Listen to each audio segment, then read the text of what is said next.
You ever notice how the people who seem the happiest online are often the ones hiding the biggest lies? We were one of those couples. Internet famous, always smiling, always dancing, always #blessed. Our TikTok was full of matching outfits, prank videos, and heartfelt montages of vacations, candlelit dinners, and surprise gifts. To the outside world, we were the dream. But behind the filters and ring lights, something dark was festering. Her name was Sarah, my wife. For 4 years, we built a life that millions envied. At first, the TikTok thing was just for fun. But the algorithm liked us. A few viral videos, a sponsorship here, a brand deal there, and suddenly this little side hobby became a business. And Sarah, she became the face of it all. She had that glow, the kind that made people click. The camera loved her, and she loved it back. Me? I was the sidekick, the supportive husband, the guy who held the camera while she danced, the one who edited until 3 a.m. while she brainstormed content ideas. And I was okay with that, because I loved her. At least, I thought she loved me too. It started small, as these things always do. She hired a videographer to help with production quality, she said. His name was Tyler. Young, flashy, with that artsy vibe look, sleeve tattoos, expensive camera gear, and a smirk like he knew he belonged in her orbit. At first, I didn't think much of it. Tyler was professional, always polite. But then I noticed things. She started wearing different clothes when he came over. Clothes she never wore around me. She'd reapply makeup between takes. I remember once walking in on them laughing in the kitchen. Nothing scandalous. But her laugh? It was different. The kind you reserve for someone you're trying to impress. Still, I brushed it off. Maybe I was imagining things. Then came the phone secrecy. She started flipping her phone face down when I walked into the room. Notifications disappeared faster than I could catch a glimpse. Our content schedule shifted too. More solo videos. More behind the scenes with Ty. Less of me. One night, I couldn't sleep. Something was clawing at the back of my mind. So I did something I'm not proud of. I opened her laptop. It was synced to her phone. And what I saw there, it changed everything. Messages. Late-night texts. Flirty emojis. References to hotel meetups after shoots. It was all there. Wrapped in digital bows and winks. She hadn't even bothered to delete them. My stomach dropped. I felt like I was falling through the floor. But I didn't confront her. Not yet. No, I needed more. Solid proof. Because when someone is that good at lying on camera, you better believe they're Oscar-worthy in real life. So I played dumb. I smiled for the videos. Laughed on cue. I even posted our anniversary video with a handwritten letter about how grateful I was to have her. It went viral. People called us couple goals. If only they knew. Behind the scenes, I started documenting everything. I backed up the messages. Took screenshots. Logged her location history. I even bought a $30 mini voice recorder and hid it in the living room during their content meetings. The things I heard. He called her baby. She didn't correct him. He asked if I suspected. She laughed and said, he still thinks we're just working. That laugh. That damn laugh again. I wanted to scream. To tear the camera off the tripod and throw it across the room. But instead, I pressed record. I wanted my own footage now. Not to post, but to remember. To build my case. Because if she was acting, so was I. What she didn't know was that I'd already met with a lawyer. Quietly.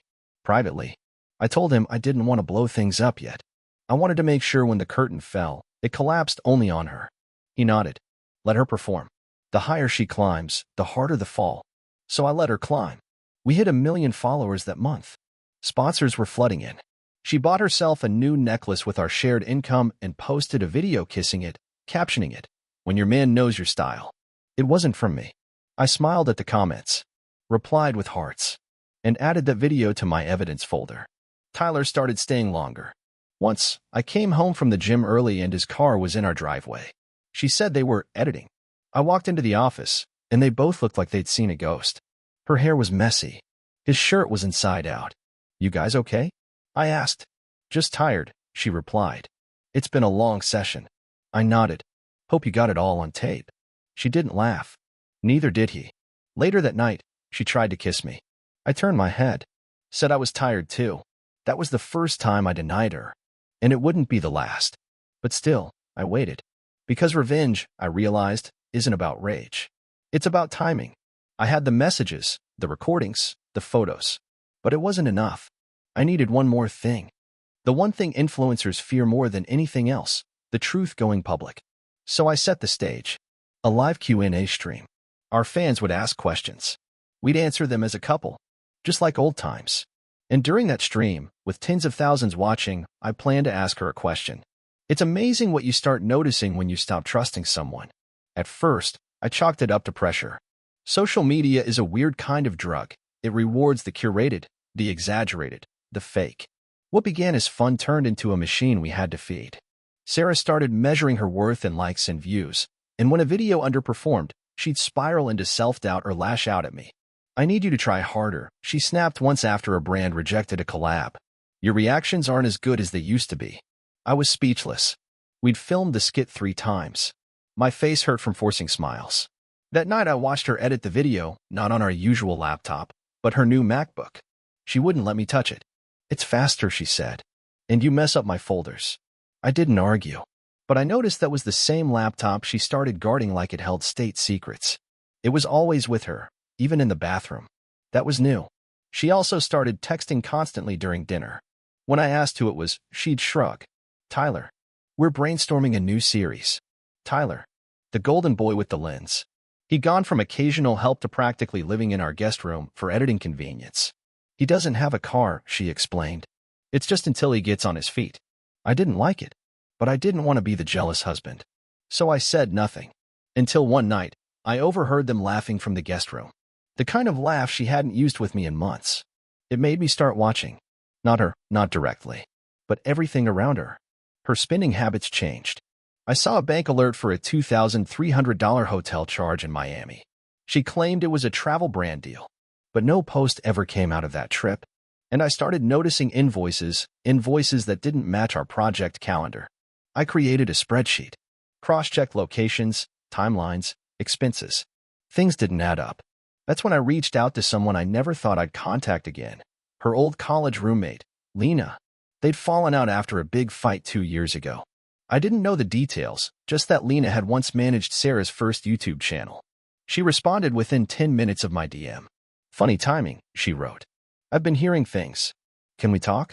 We met at a quiet coffee shop in Midtown. She wore sunglasses and a hoodie, like she was expecting paparazzi. "You're not crazy," she told me. "Sarah's been different since that Tyler kid showed up. And I know she's hiding money." That made me sit up. "What do you mean hiding?" "She used to run all her sponsorships through a shared account. Now she's got a second LLC. It's in her name only." She slid her phone across the table, an email thread between Sarah and a brand manager confirming payment for a campaign I never saw on our books. $20,000, Lena said. She deposited it into that solo account. She never declared it on your taxes, either. It felt like someone had doused me in cold water. "And Tyler?" I asked. Lena sighed. "They're not exactly subtle. My cousin does hair for influencers.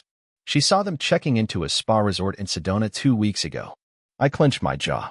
That weekend, Sarah said she was filming a retreat series alone. I thanked Lena and went home. My mind raced. Emotional betrayal was bad enough. But financial? She was cutting me out. So I started documenting it all. I took screenshots of transfers, brand emails, Tyler's overnight visits logged in our Nest camera. Every receipt went into a folder named Reality. At the same time, I kept up appearances. Played the loyal husband. Shot videos. Smiled. She didn't notice a thing. One night, she was giddy. "Guess what? We've been invited to do a couples panel at VidPulse." VidPulse was the biggest influencer convention of the year. Huge opportunity. Big brands, big press. "We'll talk about how we built trust and balance," she said. "They love our authenticity." I almost laughed. That night, as she slept, I copied files from her MacBook onto an external drive. Lena had shown me how. What I found made everything worse. Messages. Photos. Even a short video clip of her and Tyler rehearsing a candid moment where he pulls her into his arms. She captioned it, "When the camera stops rolling but love doesn't." It never made it to her TikTok. Maybe she knew it was too obvious. Maybe she just saved it for herself. I closed the laptop and sat in the dark. This wasn't just betrayal. This was manipulation. Of me. Of our fans. Of everything we built. But I wasn't going to shout. Not yet. Let her keep climbing. Because when I dropped the truth, it wasn't going to be in a fight. It would be a fall. If you want to pull off a perfect trap, you have to be quieter than your pride wants you to be. Every part of me wanted to confront Sarah, to throw the laptop on the table, show her the messages, and shout, "Why him?" But instead, I smiled. I let her think I was blind. Because while she built her stage of followers and filters, I started building my own version of truth, piece by digital piece. It began with the finances. With Lena's help, I compiled a full map of every dollar Sarah had rerouted into that separate LLC. I set up a meeting with a forensic accountant. The guy was ex-IRS, wore cheap glasses and spoke in clipped sentences. "You've got a case," he told me. "Not just betrayal. Fraud." That word chilled me. Fraud. It wasn't just the cheating anymore. She'd been hiding income while filing jointly. That meant if she went down, she could take me with her, unless I made the timeline clear. Unless I had proof. "Get timestamps," he said. "Prove when you found out. Show that you acted on it. Show that you weren't complicit." So I started recording everything timestamped, backed up, with witnesses when possible. I met with Lena 3 more times. I talked to a friend who worked in tech law. Quiet, cautious moves. All while still filming couple videos and posting #MCM captions under her photos. Around this time, Tyler became bolder. He started commenting under Sarah's posts with emojis. Not just fire or clapping, but the wink. The little devil. The kind of emoji you don't send to someone's wife unless you know something she's hiding. I screenshotted everyone. One day, I found her phone charging in the kitchen while she was in the shower. I didn't open it. I just photographed the lock screen. A preview of a text from Tyler. "Still thinking about last night's speech balloon." That was all the confirmation I needed. I printed it and added it to the folder. And then came the moment I didn't expect. I got a message from a guy named Jordan. "Hey man, I know this is weird, but I used to be where you are." She did the same thing to me. I thought it was a prank, but he sent screenshots. Photos. Old ones. Sarah with shorter hair, in a different city. The pattern was identical. Back then, it wasn't TikTok, he said. It was just Instagram. She'd let you build her up, then move on when someone with a better lens came around. That hit hard. But it also confirmed something deeper. This wasn't an accident. This was who she'd become. So I called my lawyer. Laid it all out. "We built a strategy. Don't go public yet," he advised. "We'll need her calm. Cooperative. You don't want her defensive." I nodded. "Let her think I'm still in love." He smiled. "Perfect. That's the most believable lie." So I planned an anniversary weekend. Just the 2 of us. A cabin, a camera. Return to the roots vlog. She was thrilled. Packed 2 suitcases. What she didn't know was that everything was wired. Not for sound. For signature. That weekend, I had her sign paperwork, what she thought were brand waivers. In reality, disclosures. Admissions. Agreements to joint filings. All prepped by my lawyer. All protecting me. She posed for photos by the lake. Kissed me on camera. Said she was so grateful to be loved this deeply. And I smiled. Because that weekend, I gave her exactly what she gave me. A performance. And behind the scenes, the noose was quietly tightening. After our cabin weekend, something shifted in Sarah. She walked lighter. Smiled more. I guess she thought she'd won. Maybe she believed I'd fully bought the illusion she was selling, that our love was back on track, that we were healing. In reality, I had never been more focused. I had all I needed, or almost all. I had documents, recordings, receipts. But the most important thing was still missing. A reason. Why did she do it? I knew the betrayal. I understood the mechanics. But I needed to hear it from her. Not out of pain anymore, but to complete the picture. I needed to understand what kind of person she'd become, what she was chasing. So I watched. More and more, Tyler appeared in our world. Not always in person, often just in the background. A text, a late-night laugh from her office, footage with his watermark. She spoke about him like a coworker, but her eyes sparkled a little more each time. Then came the odd details. Little things. I found one of his t-shirts folded in our laundry basket. I saw a copy of a script labeled Proposal Reaction Take 2. We'd never filmed a proposal video. We were already married. But the script had her name, lines about, "I didn't see it coming," and even blocking directions. It hit me then. She was preparing a fake engagement for her followers. Rebranding. Reinvention. With me edited out. That night, I sat in bed beside her while she scrolled TikTok. She laughed at a dance video, leaned her head on my shoulder. "Remember when we did that trend?" "Yeah," I said softly. "You looked happy then." She glanced up, maybe sensing something in my tone. "I'm happy now." I nodded, kissed her forehead. "Good. Just don't forget who helped you get here. She didn't answer. I sent Lena the draft script. She responded in all caps. She's replacing you. I'd suspected it. Now I had confirmation. But I wasn't angry anymore. I was steady. Focused. I had a plan. We had a brand deal shoot the next weekend. Big one. Sponsored by a travel company that loved our authentic couple dynamic. They flew us to Santa Barbara, gave us a suite, even set up a mini film crew to capture behind the scenes. Sarah loved the attention. She did interviews. Posted a reel with the caption, "He still gives me butterflies, butterfly dot." I watched it with a strange calm. The performance was flawless. But I noticed something else. The camera guy assigned to us? He was new. Looked barely 20. During a break, he pulled me aside. "You're James, right?" "Yeah." I just wanted to say. "I used to follow you guys. Like, way back. Before all the lights and sponsors. You were my favorite couple." I smiled, bittersweet. "Thanks. That means a lot." He hesitated. "I probably shouldn't say this, but I saw Tyler with her. At an influencer party 2 weeks ago. She introduced him as her boyfriend. There it was. Plain. Public. Did she use my name?" I asked. He shook his head. "Just called you the content partner." I thanked him. And that night, I uploaded a file I'd been sitting on for months to my private server. Labeled it The Truth. Sent the link to Lena. Set a timer. Because I knew what was coming next. She was going to end it. Quietly. Maybe even kindly. Tell me we'd grown apart. That she still loved me in her own way. And she'd think she was doing me a favor. But I'd already taken the stage. It happened on a Sunday morning. Sarah made us pancakes. She wore my old college hoodie, the one she used to steal when we were dating. The kitchen was filled with light and the smell of maple syrup. It should have felt comforting. Instead, it felt staged. She sat across from me with that practiced smile. "I've been thinking," she began, running a finger along the rim of her coffee mug. I didn't interrupt. Just nodded. Let her speak. "I think we've changed," she said. "We've both grown, and maybe we're growing apart." There it was, the rehearsed script. Delivered softly. Kindly. "I'll always love what we had," she added. "And I'll always care about you." I looked at her for a long moment. "So what are you saying? Maybe it's time to redefine what we are. Maybe not as partners in everything. Maybe just, creatively.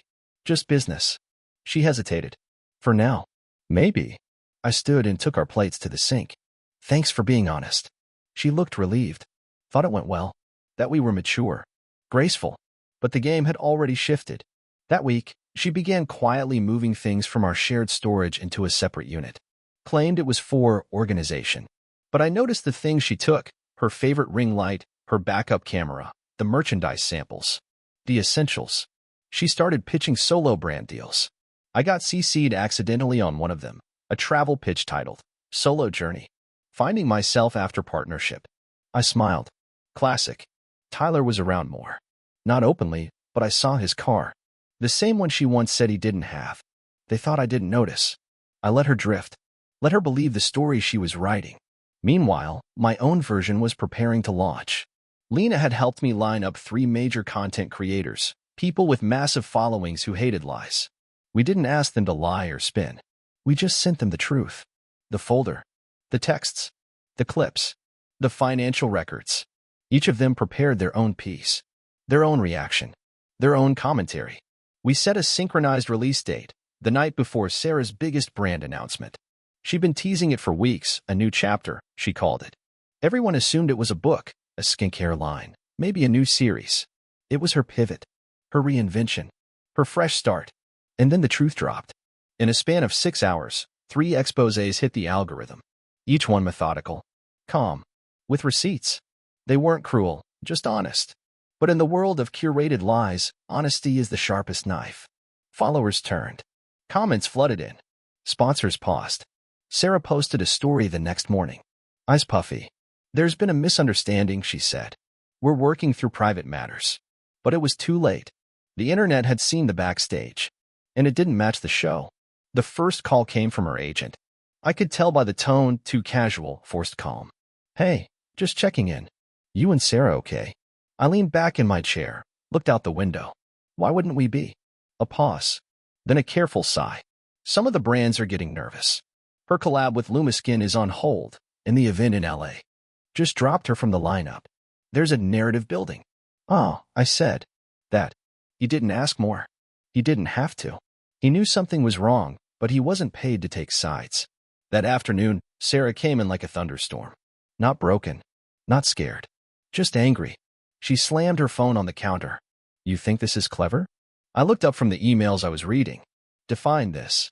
Her voice shook. You sabotage me. Sent out lies. Turn people against me.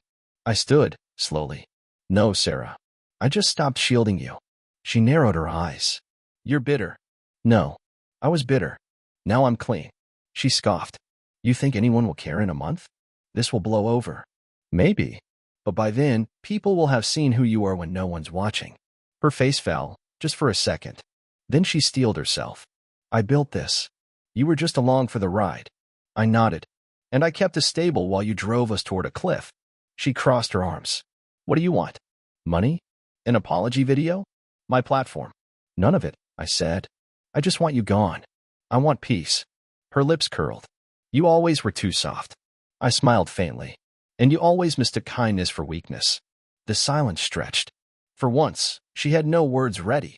No comeback. No camera-ready line. She began packing that night. Loud, chaotic, as if slamming drawers could drown the noise online. She FaceTimed someone, probably Tyler, but stayed in her room. Her suitcase thumped down the stairs like punctuation marks. I sat at the kitchen table, sipping tea, listening to her leave. Before she walked out the door, she paused by the hallway. You'll regret this, she said quietly. No, I replied. You will. The door clicked shut. The next morning, my phone buzzed. Hundreds of notifications. One was from Lena. You handled it with class. Proud of you. Another from a podcast host. Want to tell your side? I didn't respond. Instead, I took a long walk. First one in weeks. No filming. No faking. Just air, grass, sky. I started getting messages from strangers, men, women, even couples, saying they'd seen themselves in me. That my silence spoke louder than her edits ever did. I wasn't famous, but I was finally heard. And at night, for the first time in months, I slept without the weight of pretending. The house felt emptier than I expected. You'd think I'd be celebrating. The lies were over, the mask was gone, and I had my space back. But the silence wasn't satisfying, not yet. It echoed off the walls like a reminder of what had been stolen, not what I had regained. I gave myself time. I didn't rush to post, didn't seek pity or praise. Instead, I started cleaning. Not just the house, the accounts, the archives, the content folders we used to share. I went through every video we'd ever made, tagging which ones I'd keep, which ones I'd take offline. It was like sorting through the wreckage of a shipwreck, trying to decide what could still float. The comments continued rolling in. Thousands of strangers, some supportive, some skeptical. But the ones that hit hardest were the quiet messages. Thank you for handling it with grace. Or, you made me feel less alone. I never expected to become a voice for anyone. But maybe that's what happens when you live honestly in a world built on edits. I got an email from a producer. They wanted me on a panel about truth in digital storytelling. At first, I hesitated. I wasn't a guru. I wasn't healed. I was just honest. But maybe that was enough. So I went. Sat next to influencers and filmmakers and people with blue checks and brand deals. And when they asked how I survived it all, I told them. I stopped confusing followers with friends. I stopped measuring my worth in views. I realized that the story worth telling isn't the one people expect. It's the one they need. The room was quiet for a moment. Then came the applause. Later that week, I posted my first solo video. Just me. No cuts, no trending audio. Just a camera, a bench in the park, and a title, What I Learned from Losing Her. It didn't go viral. And that was perfect. Because the people who found it, they stayed. They engaged. Not as fans, but as humans. Meanwhile, Sarah went quiet. Her posts slowed. Her comments filled with mixed voices. Some loyal. Some angry. Some confused. She tried rebranding again, a new username, new aesthetic. But something had changed. Not just in her audience. In her eyes. I ran into her once at a cafe downtown. Unplanned. Unscripted. She looked smaller. Not in stature, in presence. Like a balloon with the air slowly leaking out. We didn't fight. Didn't rehash. She just said, I didn't think it would end like this. I nodded. It didn't have to. She looked down. Then looked up with something close to real sadness. Did you ever really love me? Or was it just the version of me I gave you? I answered honestly. I loved you. Even the version you pretended to be. But I couldn't love the lie forever. She blinked fast, then nodded and walked away. I watched her go, then turned back to my coffee. That night, I started writing again. Not for clout. Not for content. Just for me. And somewhere in that process, I realized I wasn't lost anymore. I was rebuilding. Rebuilding is slow. It doesn't feel like a dramatic movie montage with upbeat music and sunny mornings. It feels like taking one small, unsure step at a time. Some days I still questioned everything, not about her, but about myself. Had I been blind? Or just hopeful? I started therapy. Real, messy, uncomfortable therapy. And to my surprise, I didn't talk about Sarah much. I talked about silence. About the way I lost my voice trying to keep things calm. About how I ignored my gut so often it stopped speaking up. But week by week, the voice inside came back. Stronger. Clearer. I found peace in strange places, like a local bookstore where no one recognized me, or the old record shop where I'd hung out before TikTok was even a thing. I reconnected with people I'd lost touch with. Not everyone welcomed me back, but those who did were real. I wasn't chasing validation anymore. I was chasing connection. Lena and I stayed in touch. She became something between a friend and a guide. One afternoon, over coffee, she said, "You know, for a guy who was used like a prop, you turned out to be the main character."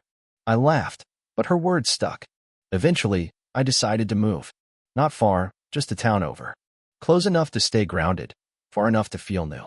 The new place was smaller, but it was mine.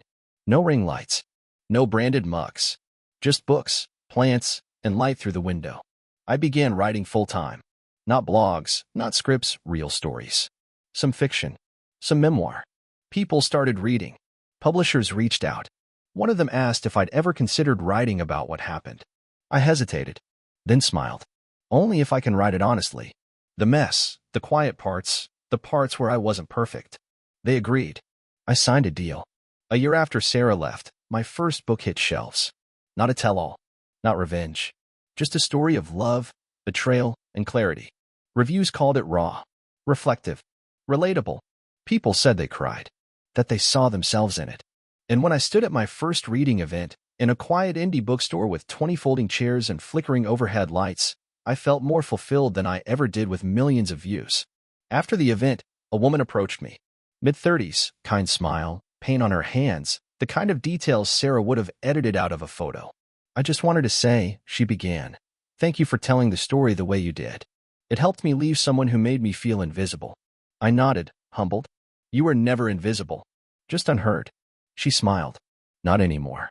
We didn't exchange numbers. Didn't flirt. Just two people who understood something about healing. But it stayed with me. Because healing, I realized, isn't a finish line. It's a practice. And every quiet, ordinary day I lived after that felt more real than all the curated moments that came before.